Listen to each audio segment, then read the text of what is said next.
Dear students, good morning. Saint Columbus School में आप सभी छात्रों का स्वागत है।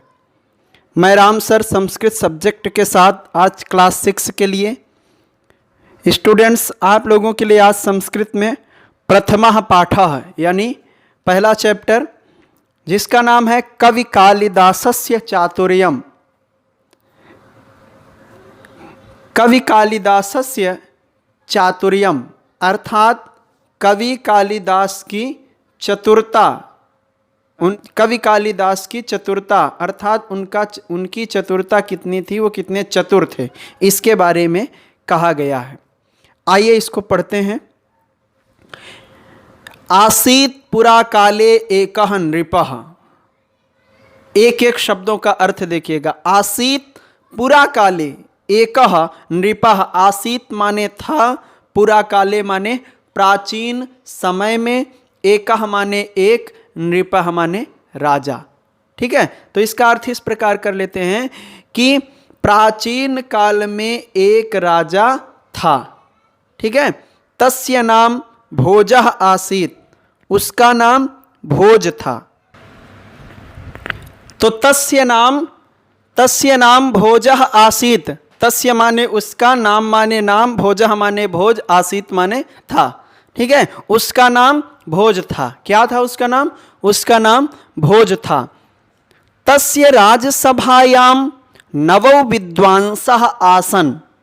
ठीक है, अब इसमें देखिए जो आसन लिखा है ये आसीत का बहुवचन है। ठीक है, तो तस्य राजसभायाम, उसकी राजसभा में, उसके राज दरबार में नवौ विद्वांसः आसीत। नवौ माने नौ, नौ विद्वांसः माने विद्वान, आसन माने थे। ठीक है, उसकी राजसभा में, उसके राजसभा में नौ विद्वान थे। ठीक है, ते सर्वे अपि श्रुतिधराः आसन। ठीक है, ते माने वे, सर्वे अपि माने सभी, वे सभी क्या थे? श्रुतिधराः आसन। श्रुतिधराः माने सुनने वाले विद्वान थे, सुनकर याद करने वाले विद्वान थे।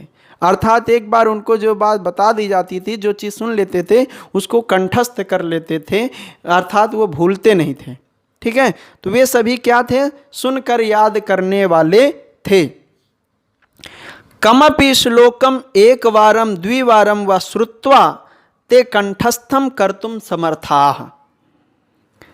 कमपि कोई भी, कम माने कोई, अपि माने भी, कोई भी श्लोक एक बार, दो बार अथवा कई बार सुन लेते थे तो कंठस्थ करने की, कंठ पे बैठा लेने की, याद कर लेने की में उनके अंदर क्या था? सामर्थ्य था। महाराजः भोजः परिषद सदस्यानां क्षमताम इमाम ज्ञात्वा इत्थम घोषणाम कृतवान।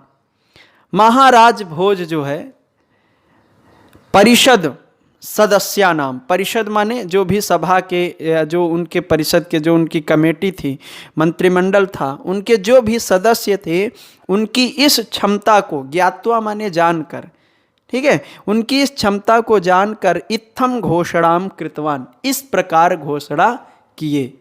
क्या घोषणा किए?